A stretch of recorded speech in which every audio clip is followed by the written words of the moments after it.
छत्रपती शंभूराजांच्या हत्येची तयारी। आलमगीराने चिडलेल्या अवस्थेत संगमेश्वराच्या उजव्या हाताला वधस्तंभ बांधण्याचा सल्ला शिपायांना दिला होता। तत्क्षणी सुमारे 6 तासात वधस्तंभ तयार करण्यात आला होता। प्रचंड पोलादी असे 2 खांब रोवण्यात आले होते। छत्रपती शंभूराजांना साखळ दंडाने बांधण्यात आले होते। हिंदूंनो, जगाच्या इतिहासात फक्त येशू ख्रिस्त नावाचा राजा हाताला भिंतीत खिळे ठोकून मारल्याने ख्रिश्चन धर्म बायबल सांगतो। पहिल्याच दिवशी छत्रपती शंभूराजांना साखळ दंडात बांधल्यावर औरंगजेबाने सवाल केला, हे राजन, आता तुझा मृत्यू जवळ आला आहे, तेव्हा योग्य तो तू विचार कर आणि माझ्यासारख्या आलमगीराला शब्दाचा मान दे। मी तुला शेवटचा सवाल करतो की तुझे किल्ले सह्याद्रीच्या दऱ्याखोऱ्यातील तुलाच राहू दे। फक्त माझे मांडलिकत्व स्वीकार व ते मांडलिकत्व स्वीकारलं म्हणजे मी उत्तरेकडे निघून जाईन। परंतु ज्या राष्ट्रमातेच्या मांडीवर घडलेलं खेळलेलं बालक त्याची कर्तव्य विसरलं नाही। तू मुसलमान हो, तुला माझी मुलगी देतो वगैरे लिखाण बिन आधाराचे आहे। कारण औरंगजेबाची सर्वात लहान मुलगी ही शंभूराजांपेक्षा वयाने 14 वर्षांनी मोठी होती। मग औरंगजेब बादशहाने निश्चय केला की मी याच्या शरीराचे हालाल करून याला माझे म्हणणे कबूल करायला लावेल। तीच संधी तुळापूरमध्ये असणाऱ्या रायरीकराने स्वीकारली। त्याने औरंगजेबापुढे प्रस्ताव मांडला की आलमगीरासारख्या बादशहावर जो हल्ला करतो व मराठा समाजाचे नेतृत्व करतो त्याची अंगावरची साल काढली पाहिजे। आणि औरंगजेब बादशहाला ही गोष्ट मनोमन पटली। त्याने छत्रपती संभाजीराजांना मनुस्मृतीप्रमाणे ठार मारण्याचा प्रस्ताव मंजूर केला। छत्रपती संभाजीराजांनी संस्कृत ग्रंथ अभ्यासले व ग्रंथलेखन केले। औरंगजेबाने आजपर्यंत सर्व शत्रूंना विष प्रयोग करून ठार मारले किंवा शिरच्छेदतेने ठार मारले होते। त्या राजांना लवकरात लवकर ठार मारणे हे त्यांच्या हिताचे होते, कारण छावणी सुरक्षित ठिकाणी नव्हती। अचानक मराठे हल्ला करू शकले असते। औरंगजेबाचे सरदार शिरच्छेदाचा आग्रह धरून असताना त्यांचे डोळे काढण्याची शिक्षा फरमावली। हा प्रदीर्घ काळ लक्षात घेता छत्रपती संभाजीराजांच्या हत्येमागे खूप मोठे रहस्य लपले होते। तुळापूर हे एक तीर्थक्षेत्र असल्यामुळे येथे ब्राह्मणांची मक्तेदारी होती। तसे पूर्वी 24 वाडे बांधून देऊन मुरार जगदेवाने त्यांची सोय केली होती। शिवप्रभूंच्या पराक्रमाचे पोवाडे गाताना काही लोक जाणीवपूर्वक त्यांना मुसलमानांच्या विरोधात उभे करतात। मुसलमानांचा द्वेष व हिंदू समाजाची फसवणूक अशी दुहेरी प्रचार यंत्रणाच काही लोकांनी आपल्या स्वार्थासाठी राबवली होती। शिवाजी महाराजांचे जर स्वराज्य मुसलमानाच्या विरोधात असते तर एकही मुसलमान राजांच्या सैनिकात दाखल झाला नसता किंवा शिवराय अथवा शंभूराजे यांच्या जीविताला दगाफटका केला तरी असता। परंतु इतिहासामध्ये असे कुठेच वाचावयास मिळाले नाही अथवा घडले नाही। उलट या देशातील मातेशी इमान असलेला मुसलमान हा नेहमीच छत्रपतींच्या व छत्रपती संभाजीराजांच्या सुरक्षेसाठी जातीचा कोट करून उभे राहिले असल्याने अनेक प्रसंग सांगता येतात।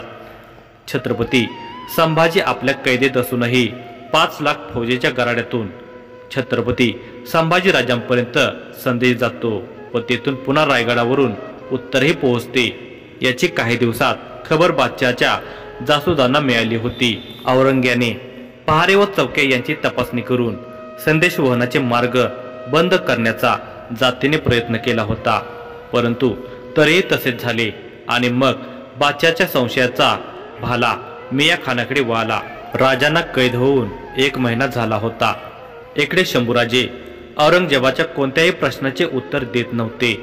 त्यामुळे छत्रपती संभाजीराजांकडून आपली अपेक्षा पूर्ण होणार नाही ही औरंगजेबाला आता खात्रीच झाली होती। मग औरंगजेबाने वधस्तंभ बांधण्याची तयारी करण्याचा आदेश आपल्या सहकाऱ्यांना दिला होता।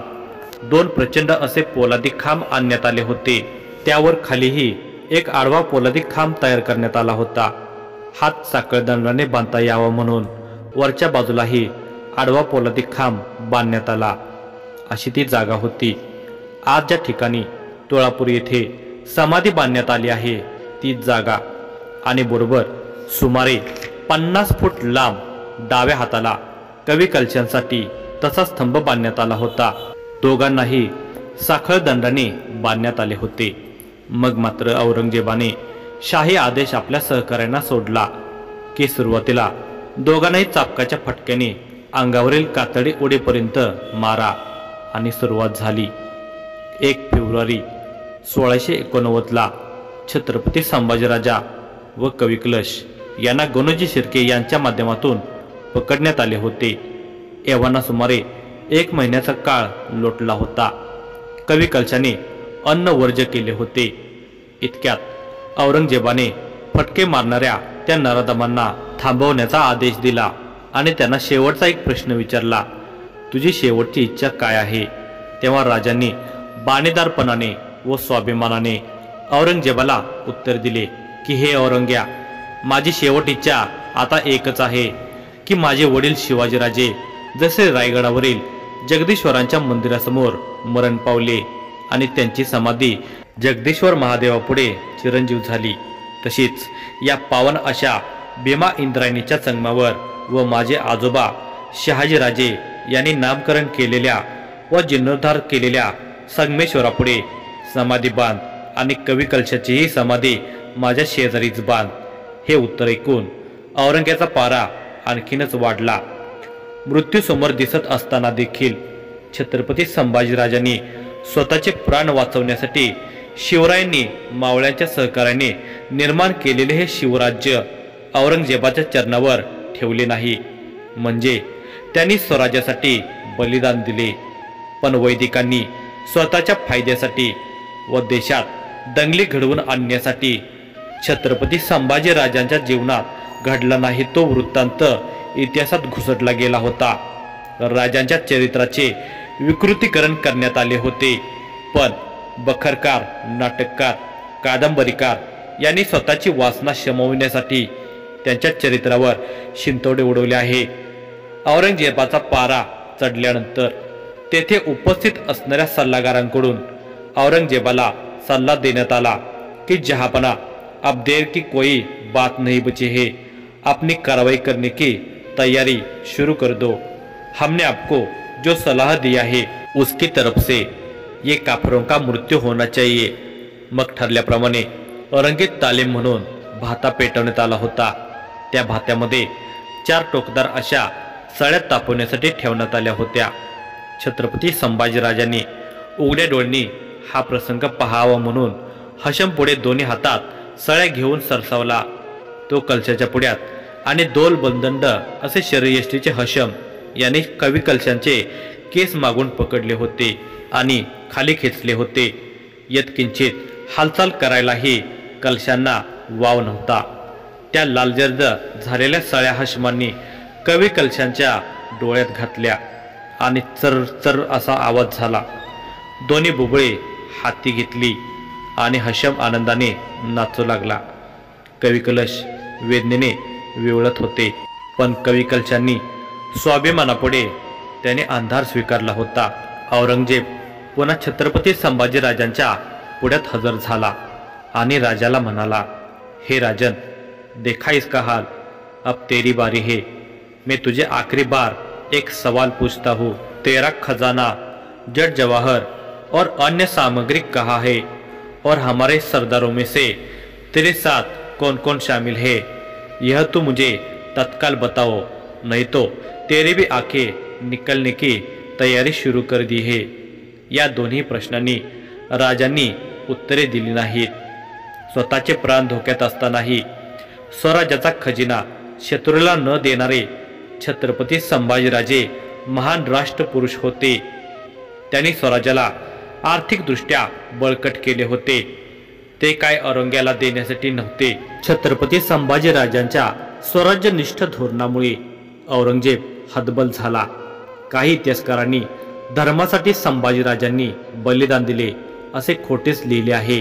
ते येथील भूमिपुत्रासाठी, भूमिपुत्राच्या स्वराज्यासाठी, स्वराज्याला मदत करणाऱ्या शत्रू पक्षातील सरदारांची नावे स्वतःचा प्राण वाचवण्यासाठी न सांगणारे छत्रपती संभाजी महाराज हे तत्वनिष्ठ आणि प्रेमळ अंतःकरणाचे महान राष्ट्रपुरुष होते.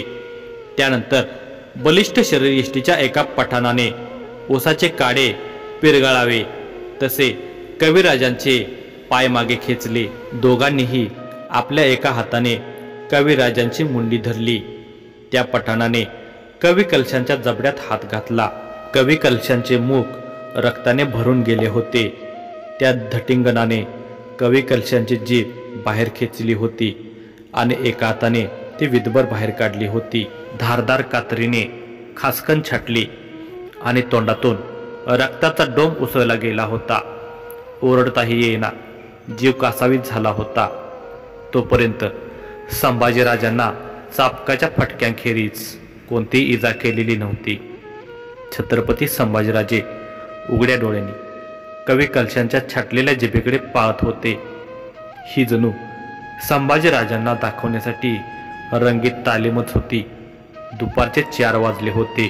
दुसरा भाता पेटवण्यात आला होता आणि त्या भात्यामध्ये त्याच पोलादी सळ्या गरम करण्यासाठी ठेवण्यात आल्या होत्या. सगळ्या छावणीत आनंदोत्सव साजरा होत होता. स्वाभिमानाने तळपत झळकणाऱ्या तेजस्वी योग्यासारखी, ज्याच्या तेजाने देशही डळमळून जावा अशा तेजस्वी योग्यासारखे, अशा तेजस्वी श्रीकृष्णासारखे अवचित अभेद्य आभाळात अभिमानाने मस्तक उंचावून बाणेदारपणे उभे असलेल्या रायगडाच्या टकमक टोकासारखे 2 दैत्य पुढे सरसावले आणि औरंगजेबाने इशारा केला, रुक जाओ, ये काम तुम नहीं करोगे, एक काम मिया खान करेगा. ही कामगिरी छत्रपती संभाजीराजांना मदत करणाऱ्या मुसलमान मिया खानाची निष्ठा तपासण्यासाठीच होती. पेटविलेल्या भात्यामधील सळ्या तापून लाल लाल झाल्या होत्या. बादशहाने मिया खानास आदेश दिला की तुम्ही आमचे विश्वासू वफादार सेवक आहात, तेव्हा या तापत्या सळी छत्रपती संभाजीराजांच्या डोळ्यात खुपसण्याची शाही सेवा करावी. बादशहाचा आदेश मानत मिया खानाने त्या तापलेल्या लालबुंद झालेल्या 2 सळ्या हातात घेतल्या. इमानदारीच्या निखाऱ्यात तापून तेजस्वी असे डोळे काढण्यासाठी लालभडक केलेल्या त्या सळ्या छत्रपती संभाजीराजांच्या नेत्रापर्यंत जाईपर्यंत खाक होणार होत्या. त्या औरंगेला नव्हे तर आलम दरबाराला माहीत नसावे. इकडे वाद्यांचा दणदणा सुरू होता.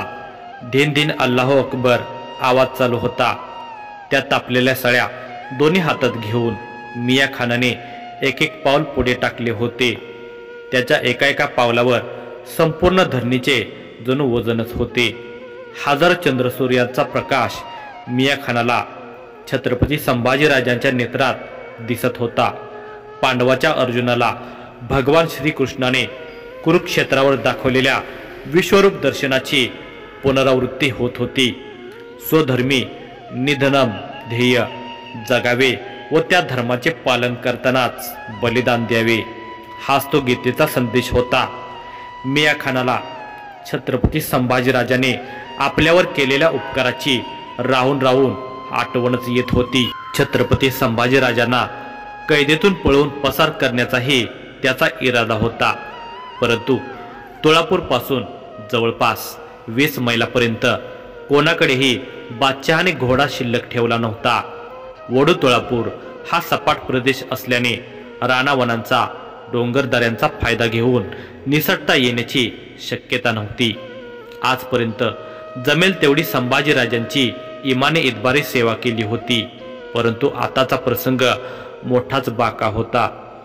बादशहाच्या आदेशाची अंमलबजावणी न करणे म्हणजे आपल्या मृत्यूला आपल्या पुढ्यात हजर करणे होते, तर आपण हाताने छत्रपती संभाजीराजांचे डोळे काढणे म्हणजे आपल्यावर छत्रपती संभाजीराजांनी केलेल्या उपकाराची गद्दारी करणे होते. दोन्ही बाजूने प्रसंग मोठाच बाका होता. इकडे आड आणि तिकडे वीर होती, परंतु या मातेशी इमान राखणारी माणसं म्हणजे काही औरच. प्रसंगी मृत्यूला सामोरे जाईल, पण मी जिवंत असेपर्यंत छत्रपती संभाजीराजांच्या जीविताला धोका निर्माण होणार नाही आणि असं पातक माझ्या हातून मी घडू देणार नाही, असे ठरवून मिया खानाने प्रत्यक्ष स्वतःला मृत्यूच्या दारात उभे करण्याचा निर्णय घेतला. मिया खान तप्त सळ्या घेऊन तसाच पुढे गेला. राजांच्या नजरेस नजर भिडली. छत्रपती संभाजीराजांचे नेत्र त्याला अत्यंत तेजस्वी भासत होते. यातून निघणाऱ्या अमृत किरणांना मिया खान वेगाने प्राशन करत होता आणि स्वामी भक्ताने स्वराज्य निष्ठेने मिया खान मरायला तयार झाला होता. त्याने तापलेल्या सळ्या छत्रपती संभाजीराजांच्या डोळ्यात खुपसण्याऐवजी स्वतःच्या पोटात खुपसून घेतल्या आणि पाहणारे अवाक झाले. हाशमाने मिया खानाच्या शरीराच्या चिंधड्या केल्या. प्रेत एका गाढवाला बांधण्यात आले. नदी पलीकडे नेऊन जंगली श्वापदांसाठी खाण्यास टाकून दिले. त्या मिया खानाची कबर पुढे शाहूराजांनी बांधली. आजही ती पाचपीर म्हणून मरकळ सरहद्दीत तुम्हास आजही पाहावयास मिळेल.